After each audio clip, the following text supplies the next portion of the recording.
Welcome back, everyone. Michael here with Offshore Citizen. One of the main things that we help our clients with here at Offshore Citizen, myself and our team, is international tax.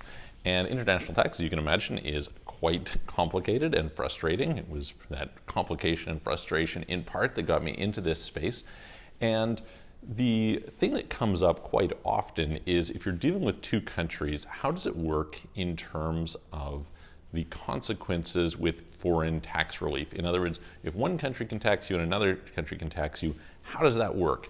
What if there's a tax treaty? If there's not a tax treaty? Today I'm going to answer that question for you because I've had people who are giving me a call and reaching out, and we've had clients who we've helped with detailed reports discussing this, and it's a topic that is greatly misunderstood, yet super important to this whole thing. So that's what we're going to cover today. Before we do, if you haven't already, please hit the subscribe button, hit the all notification bell. If you'd like to see particular videos, please reach out to us and put in the comments below what it is that you would like to see. If you would like help with international tax optimization, relocating abroad, getting residencies, citizenships, setting up for yourself or your business, we can help you both on the strategy side and the implementation side.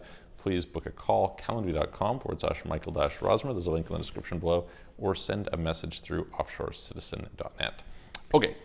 So really quickly, I have this concept that I teach all the time. I teach to my staff, I teach to our clients, etc., which is what I call the 3 pillars of residency. And this is probably the simplest mental model for understanding whether you should be taxed in one place or another place. In other words, when we're talking about international tax, we're talking about the subject of attribution, whose rules apply to what portion of your income.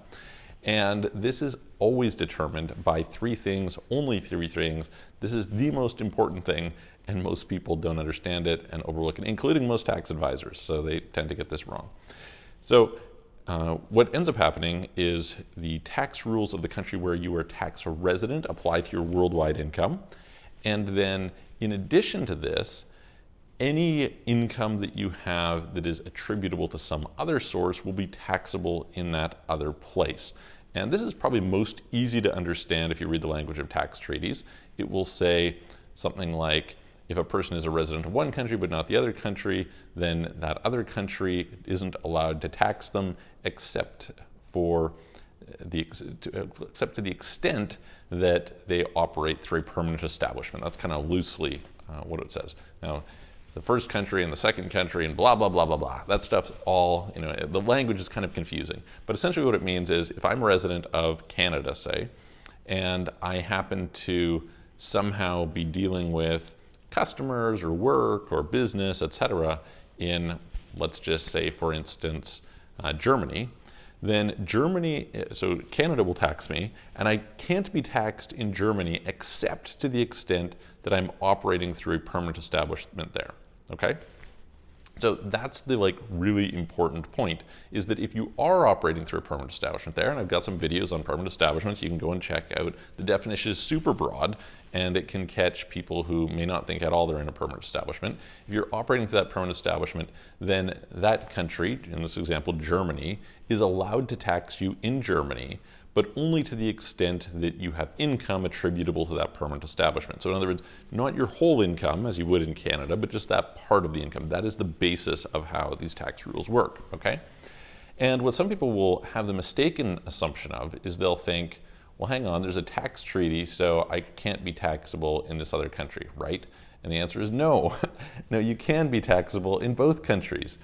Now, where this kind of, I'm not going to say goes awry, but where it is at least a little bit more helpful is usually under a double tax agreement, a tax treaty as we would call it, you have a situation where if you are being taxed through a permanent establishment in one country, then usually you will get a tax credit on the other side for the taxes paid through that permanent establishment, okay?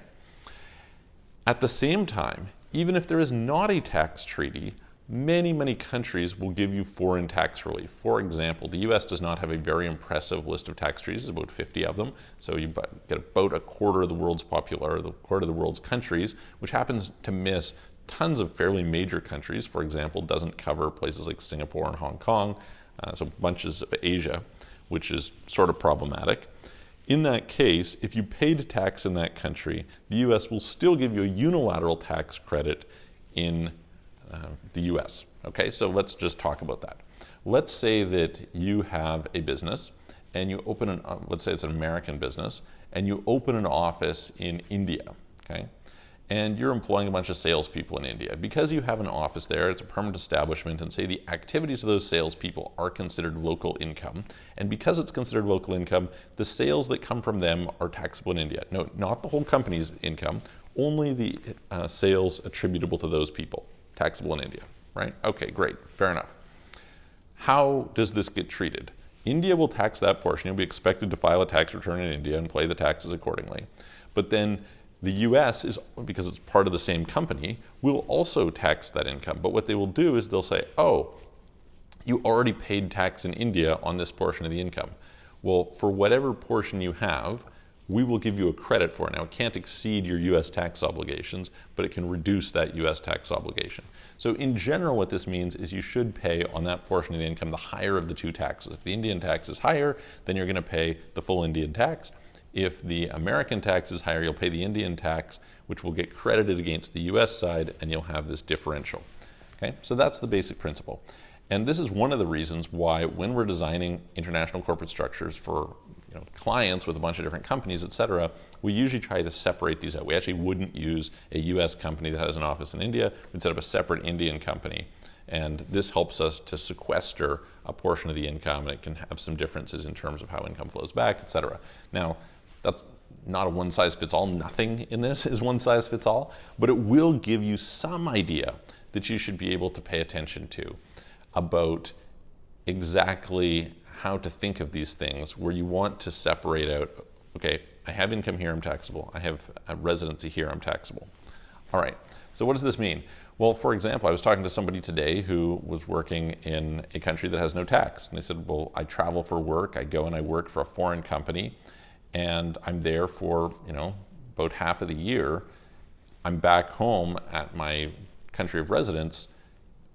Can I avoid the tax because I'm not working there? No, the answer is you cannot. In that particular case, you are taxable in your country of residence because your country of residence, tax residence that is, always gets to enforce their full tax rules on your full worldwide income. Now, they may not choose to apply them. In this particular case, it's a country that has worldwide taxation. Maybe you would be in a situation where they wouldn't tax you. That's country by country. You have to look into the specifics of it. But at least this should give you some idea that actually, unfortunately, double tax agreements only reduce double tax. They do not typically eliminate tax. Now, there are rare occasions where you could be double non-tax resident, but that's an outlier case. We will sometimes plan for that. We'll deliberately set up a structure in order to achieve it so that you don't have to get hit with the extra tax burden, but that's usually much more sophisticated tax planning. That's, for example, what Apple did for many, many decades. They had a company that was registered in Ireland, managed from the US, and they had double non-tax residency due to the mismatch of the rules. It's not possible today, so Ireland is not really a great, I sometimes talk to people where will say, oh, if I get lots of money, I'll just, set up in Ireland. No, it does not work that way. But it is theoretically possible in certain cases. Anyway, that hopefully gives you a basic idea. A tax treaty will prevent you from having, if you've paid tax here and you have a tax obligation here, it will not double it up. You'll get a tax credit for it, but it doesn't prevent you from being taxable on both sides. It's not like, oh, I'm magically not taxable here because I'm resident there. No, it doesn't work that way. And in most cases, even without a tax treaty, although it is country by country, most countries will give you a tax credit for foreign taxes, so what we would call foreign tax relief. If you have questions about that, put it in the comments below. If you would like help with these things, reach out to us, book a call with me, calendly.com/Michael-Rosmer. Again, there's a link in the description below, or send a message through offshorecitizen.net, and we will talk through whether it's your corporate situation or your personal situation and help you figure out how to optimize it. We will see you on the next video.